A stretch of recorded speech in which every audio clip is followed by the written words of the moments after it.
Okay, so we have a better sense now of what this monologue does in starting our play. Mm-hmm. So let's read it. Okay. The sea is calm tonight. Which means what? Well, who asked you how the sea is? I don't remember asking you how the sea was. If I'm the other person, I don't remember asking it. Right. So I'm looking out this window now for answers off of this argument that we've had, or the trouble that's in our relationship, right? And I'm seeing how... Why would you go to the window? Fresh air. Well, fresh air is always out the window. But So what? To look at something bigger, to escape the confines of this... Of the angst. Argument and the angst, yeah. Now, they're not in the middle of the argument, we've determined, right? Right. So it's in that quiet afterwards when you don't know what to do with yourself. Mm-hmm. In a bedroom, there's not too many places to go. Other than to the window. The other person is probably in the bed. Right. So if you leave the room, that's abandoning them. Yes. But to get a little breathing space, the window is welcoming. Yeah. You could look out the window and take in the sights. See the bigger picture. With all of what has happened, what is the first line again? The sea is calm tonight. Is that in relation to anything that's just happened? Well, I see it interesting. I see it in two ways. Number one, it's the same as the moment because we're now in a calm moment after a fight. Right. But it's also the opposite of how we're feeling inside because we had all this trouble. Right. So, read it for me. The sea is calm tonight. Keep going. The tide is full. The moon lies fair upon the straits. All right. Who asked him to paint a picture? No one. So, somebody goes to the window. The sea is calm tonight, even though we weren't. Mm-hmm. So, why say the rest of it? You must be doing what? Is he trying to soften the mood, get her in a better mood? How does he know that these other things are so? Well, he's looking at them, right? He's looking at them. And is there a difference between looking at and noticing? I suppose noticing is more attentive to detail, right? Right. So which of those would So he's noticing. I mean, he's really looking. The process of looking at is this. I can look at anything. Doesn't mean I see it. Right. He's assessing what he's looking at. Well, he didn't go to the window to assess the environment. No, he got to get away from the... All right. Now, when he's there, is there a word about what he is discovering that we could use? He's discovering. The tide is full. Oh, look. The tide is full. The moon lies fair upon the straits. What does that mean? That the moon is reflected. Yes. Yeah. So he's describing what he sees when he goes to the window. All of which would help calm down the atmosphere that they've been through. Now, he's not doing it critically on purpose. You know what I mean? Right. He's not doing like a critic. But he goes and he says, well, regardless of everything else, the sea is calm tonight. Right. Look, the tide is full. The moon lies fair upon the straits. Everything is nice. So I'll look upon the French coast. Light gleams and is gone. And it's gone. That's the French for you. You know. They're there and then poof, they're gone. That's England. England. We're English. The cliffs of England stand glimmering and vast. So I suppose the light is not as quickly gone from the English Right. cliffs. So there's a little bit of, who we are. in it. Keep going. The cliffs of England stand glimmering and vast out in the tranquil bay. Okay. Tranquil. Now, this is what you say to someone when you're working with them. And I'm just, rather than saying it, I'm making a point of it. Mm-hmm. You say, don't have to worry about acting this now. We just want you to be aware of the things. Right. So that later when you start to act them, you'll know what the lines mean in relation to the dramatic line of the play. Not just that, I'm talking about the sea, and for some reason I'm talking about the sea now. For some reason I'm talking about the cliffs of England now. But that all of these things have a relationship to each other. Okay, go on from there. Come to the windows. Come to the window. Does Sweet. does the person come? I don't think so. No. Right? Come to the window. Sweet is the night air. Why would you say sweet is the night air?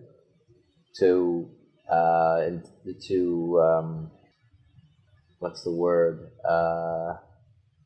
To seduce them to the window. Yeah. Give them a reason. Right. Come, it's nice. So- it's pleasant. So why are you going to seduce them? Because they're resistant. Yeah, they didn't come. Yeah, they didn't come. Now, how do you know they're not going to come? Because he keeps going on about. No.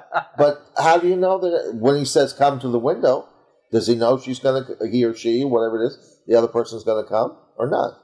I think he pretty much can guess that they won't. Well, then why because of say the it? argument. Why say it?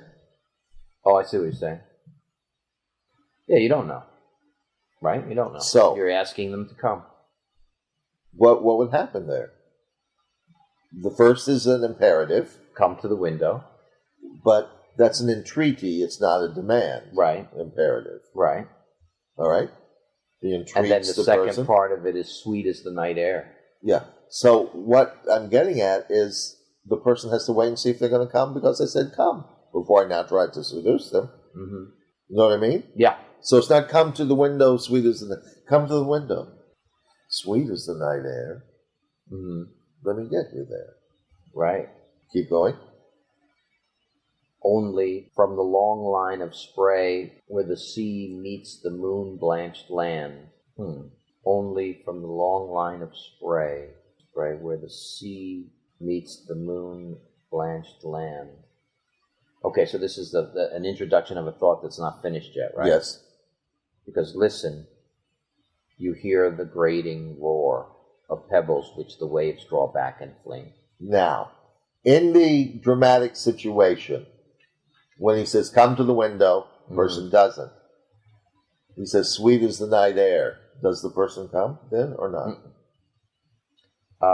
No. No, because, well, maybe they do, because the next command is listen. Yeah. So maybe they do come, because now that they're at the window, I'm saying listen. Yeah, because it's hard for them to listen from across the room. Right, yeah. Now, do you know what experience you just went through? You surmised the thing yourself. And so you believe in it, right? Right. If I just told you that, you might accept it. Right. But it's not like self-surmise. I see. Yeah. So now it'd be hard for me to keep you from doing it right. Because you have made that surmise. Right. Keep going. Listen, you hear the grating roar of pebbles which the waves draw back and fling at their return up the high strand. Begin and cease, and then again begin, with tremulous cadence slow, and bring the eternal note of sadness in. Now, what is all of that about? Well, now we're talking about sound, whereas before we were talking about Yeah, that's true. sight, right? Right. And when it seems like the other senses were at play, sight and smell with sweet as the night air and touch, which is all very nice. But what tone does all of this elicit for her to hear or him to hear, the other person to hear? Well, tone of What does he say the tone is? uh, sadness. What's the sadness about? Must be the way he feels in his heart that they've argued. Well, they have argued and so forth, but what about the sea and all of that is sad? He's constantly capable of philosophical thought. remember? Right. Yeah. I mean, what's sad about this is that there's it's rubbing against itself, right? And it's throwing. Absolutely. Yeah, there's constant friction, Right. and so it's taking the pebbles and flinging them back and forth and back and forth. For how long? There's the eternity. There's no end to it. Okay. Now, how about you? Well, How are you with eternity? not eternal. Exactly. Right. There is no eternity. Right. Yeah. So for the two of them, that's not eternal. Mm-hmm. So he doesn't even realize it. But that's him as he talks. Mm-hmm. That's getting to the end of the poem's tone. Mm-hmm. Because eternity is sad. Mm-hmm. Because the earth goes on, nature goes on uncaring whether we live or die or how long it takes. It just keeps going. Mm-hmm. So the eternity is a sad note Right. for human beings to, Because they're not eternal. because they can't experience it eternally. Right. Mm. Keep going from there. Sophocles long ago heard it on the Aegean. Now, who has Sophocles into Yeah, this why do we have to conversation? throw him back into the whole thing? Well, now we're by bringing him up, we're talking about how eternal how man is often. That's true, but You know. but so what do we bring Sophocles in? I just said it's eternal. Yeah. Well, if he was Sophocles? thinking it back then, that underscores how eternal it is. Yeah, that's he true. was he was a philosopher playwright Right. of tragedies. Right. And how well does this guy know who he is? Well enough to know that Sophocles himself stood on the Aegean And he felt what? and felt the misery of humanity. The Human way, misery. is there anything that Sophocles has done in the past that impinges upon now? He says what Sophocles has done. He's seen Yes, that he he brings brought into Sophocles' mind the fact that human misery goes on and on and on. There's no end to human misery. Why talk about that now? Has anything happened before that would make him talk about that now? The argument. Well, that's true, but what did he say just before? Well, he talked about how you're talking about the pebbles, Yeah, all Yeah, of that. This all that- brings the eternal note of sadness in. right? And Because now because we of- understand what that is, right? Mhm. Because we're not eternal and nature goes on unmoving, uncaring. Mhm. Now, and we only have a limited. how do amount we of know time. that this is his perception of the moment? Mhm. How do we know it's true? He's saying this to this other person Mhm. because he wants them to understand it. He wants them to feel this is his perception now. How do we know his perception is true? By bringing up Sophocles. It's an authority figure. In other words, I'm not just feeling this, me. Mm-hmm. Even Sophocles, over 2,500 years ago, felt the same thing. Not here, on another sea. Sophocles long ago heard the same thing on these. So what he's doing is he's bringing in an authority figure. Mm-hmm. Keep going. And brought it into his mind the turbid ebb and flow of human misery. We find also in the sound of thought, hearing it by this distant northern sea.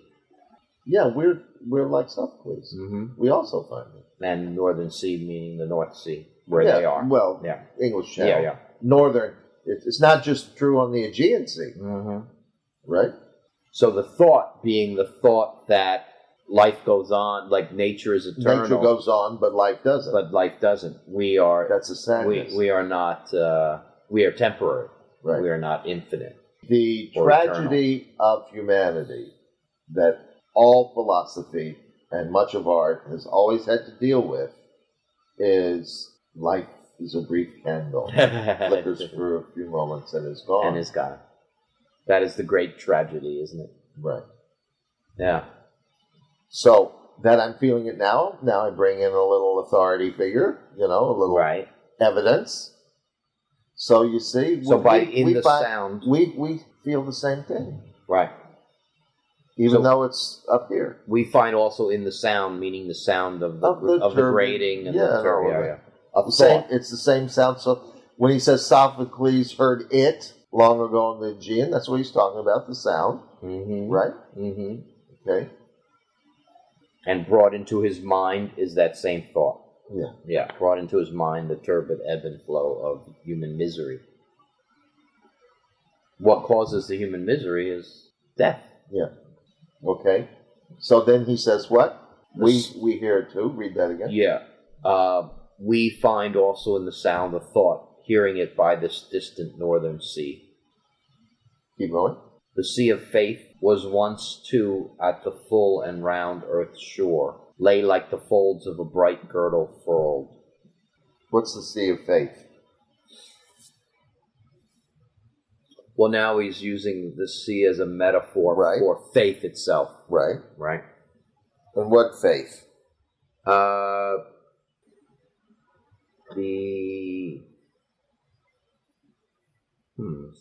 What type of faith? The faith that, Well, we're talking about the faith between lovers up to this point, right? Yeah. Yeah. So faith, I think that can be looked at to go back to the "Our love, let us be true." When you have faith in someone, they're true with each other. So it seems to be a similar thing there. Do you know another word for faith? Another word for faith. Belief? Yeah. Belief in what? The sea goes on doing what it's going to do, whether it believes in anything or not. We don't know that nature believes in anything. It just keeps going. Right. The whole existential philosophy is that humanity is adrift in a sea of an uncaring universe. Mm-hmm. So there's no God in existential. Right. Yeah. It's just, it evolved. Certain chemical things, processes were happening in the water, in the sea, in the salt. The water was hit by lightning. The introduction of lightning into the water on the earth allowed certain amino acids to form. The electricity caused that. It's a chemico-electric response that if you take it and you did it on Mars, the same thing would happen. If you took it onto planet MX30 in another galaxy, it would happen the same way because that's how chemistry functions. Mm-hmm. So out of that has grown life, which evolved from a little single cell thing, which instead of waiting for another lightning strike, could actually replicate itself. And so there was another one when it died, and that one could replicate itself. And then over millions of years, to deal with its environment, there were adaptations made. And from the whole sense of natural selection, the things that adapted better stayed living longer and had more progeny. And so life began to be more and more complicated. And the system is not now a single cell, but it's multiple cells. And in the multiple cells are elements of the body, whatever body it is, that deal with some perception of where I am, some feeding, some eliminating waste, some protecting myself against the elements, whatever else, not just only being aware of them, but also protecting against. And so through this whole process, we got here. Now, in the simplest times, the belief in each other is easy. But when conflict comes up, what happens? You don't like the other person. You're not at one with them. There's no belief structure going on between the two of you. Right. What happens in many of those moments right after a fight is that the people are not in a contained place, so they go off in other directions.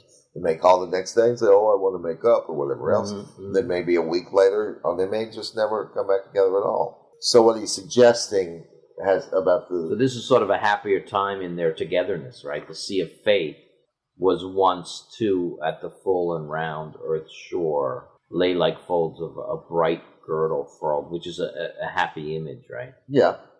And it's the sea of faith was full and lay around what? Earth's shore. All of Earth. In other words, all of us on the planet. It was easy to see that we all believed in each other and so forth. Now, by the way, I think that's a romantic image. I don't know if that ever happened because the cavemen were quite adept at killing the other cavemen because that first caveman got to the rhino first or the deer or whatever it was. Mm-hmm.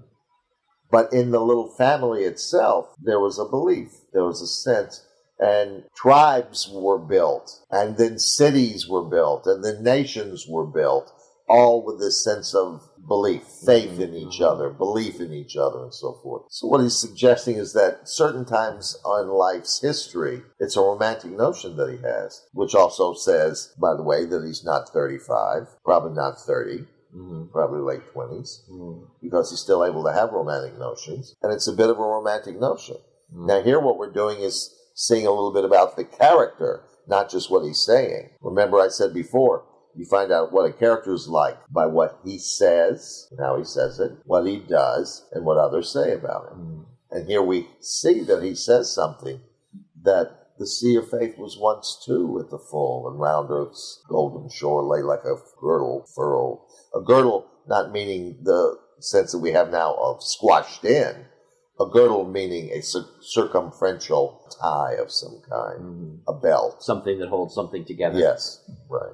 Keep going from the end of that. Okay. But now I only hear its melancholy, long, withdrawing roar, retreating to the breath of the night wind down the vast edges drear and naked shingles of the world. Shingles there are... like clay in the earth, right? Yeah, water, the little, water. Yeah.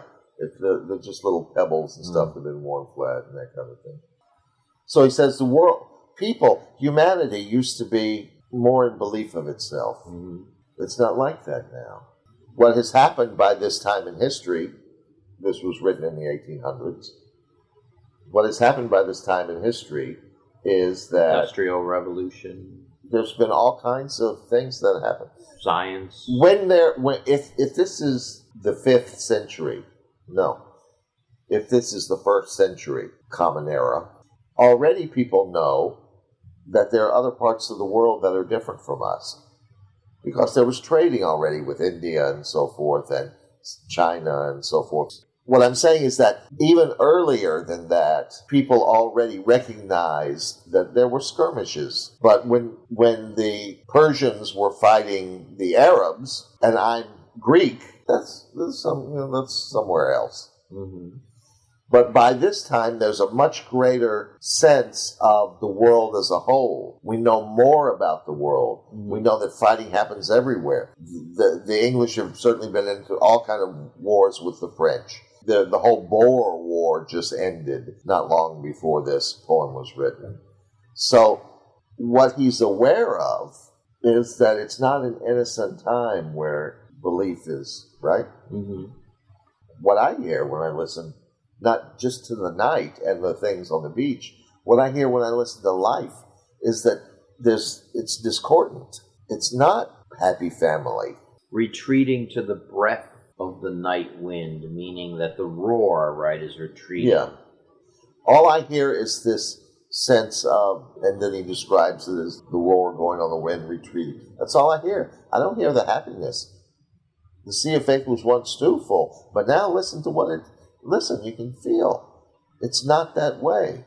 So what's left? By the way, down the vast edges drear. Just means dreary edges. Edges of earth, right? Yeah. Yeah. And then... edges of oceans, edges of...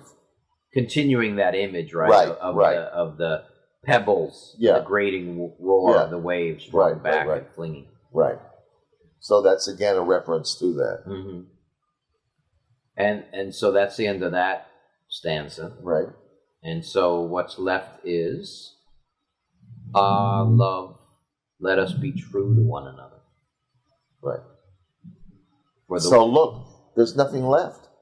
We can't have family of humanity. It doesn't exist. If you listen for the family of humanity, all you hear is this long, retreating emptiness of that it's not there anymore, even though once it was.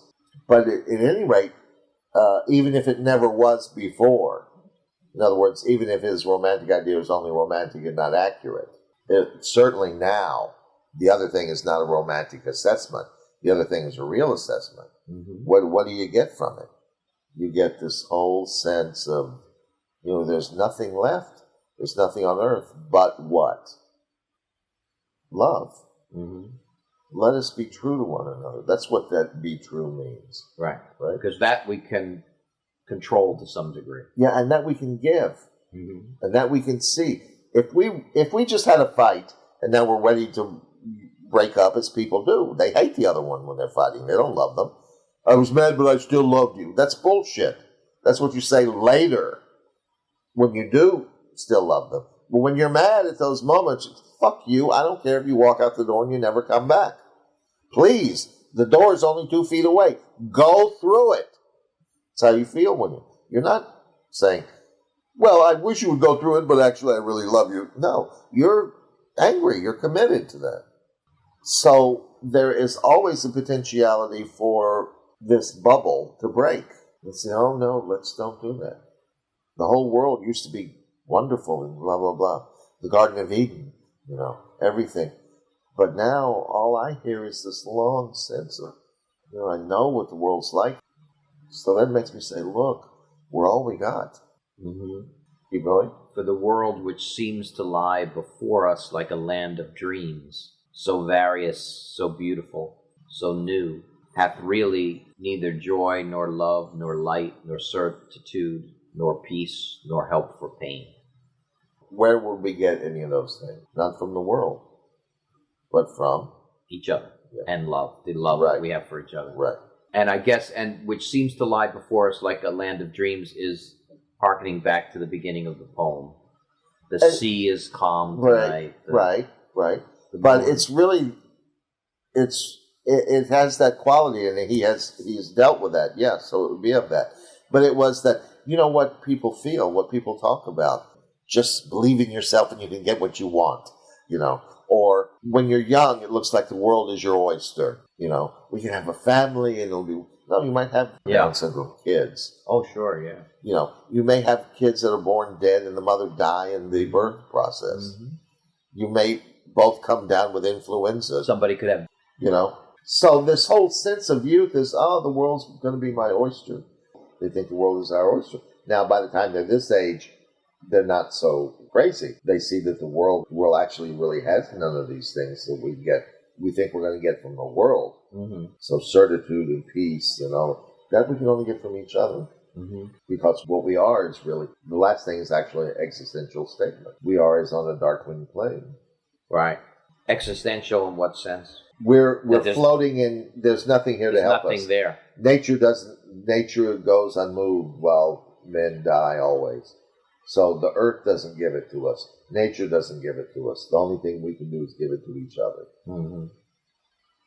And here we are as on a darkling plain, swept with confused alarms of struggle and flight, where ignorant armies clash by night.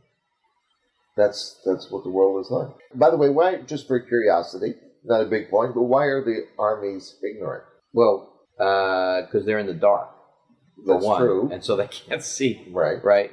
And the fact and that war is ignorant, yes, right? Yes. Right. Exactly. Yeah. The fact that they're fighting is ignorant. What do they think they're going to achieve by fighting?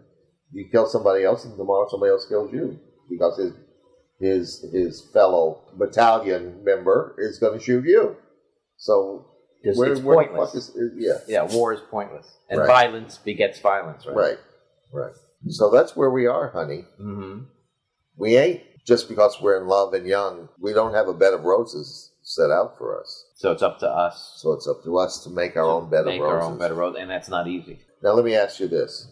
Now you're in the same place with relation to this poem, this monologue opening the play as you were before, or are you in a different place? Different place. Right. Right. And do you know how to do it now? Well, I at least have the start. I would think that the understanding I now have the understanding of where it is. Again, the function of it may need fine tuning. Right. No. I'm not worried about fine-tuning. Yeah. Because then we have But a whole now- rehearsal process ahead of us. To do that, yeah. But do all the now fine-tuning. now I understand. But now you don't start off the thing with my monologue. No, this is somebody who's concerned about Yeah, something. yeah. Mm-hmm. It's something has happened before. Mm-hmm. He wants to deal with that. And because of that, he's noticing things, it makes him realize certain things. And the final realization is this imploring Mm-hmm. of the other person to see what he sees so that they'll both hold on to each other. So that you have Right. a good sense of. Right. Now, before, you didn't have a sense of any of that. Mm-mm. Now, all of these things that I've talked about and that you have answered me with and that you have seen on your own, were cognizant by the things that I've asked you, Mm-hmm. seem right to you now or no? Yeah. And against what could they possibly seem right? Against what? What do you In other words, something's right or wrong in relation to something. It's wrong to kill somebody. Why? Thou should not kill, or whatever else. It's not just it's good to kill somebody or it's bad. It depends on the person. We're judging that act against something. Mm-hmm. So what are you judging this feeling that it's right against? The logic of the flow of the words. And how do you know that there is that logic in there? This is what I'm getting at. I want you to see that now when you say, yeah, I feel this is right, it's not only I think it's right, I feel it's right. Mm-hmm. So a connection has been made To the between subconscious. the subconscious recognitions that were in the play that you didn't know you had, and now your intellectual understanding of that. Mm-hmm. Those seem at one. Right. Now I know what to do with it. Right. And all of the ways that you're responding to me now are not, I've taken my lesson and I will do, aye, sir. But it's, no, I know what to do. Mm-hmm. I know what to deal with. I know what to talk about. I know where to go now. I thought this was also very interesting when we did it in class with the Sea of Change, with The sea change. the Sea Change, rather. Yeah. The Sea Change with Stephen and with Michelle. Right. Yeah. Right. And after we had done that, you felt that they were on much better footing every time Yeah. they did the scene, right? They changed Yeah. from what they were doing before. They didn't say, oh, now I will attack this differently. Mm-hmm. It brought into their consciousness what this was all about that was already in their subconsciousness. And so now they're saying, oh, yeah, now I know what this is. Now you don't expect them to do it perfectly. But the only thing you do is if you see they don't remember a significant point, not how to play it, but what it is, then you remind them. Mm-hmm.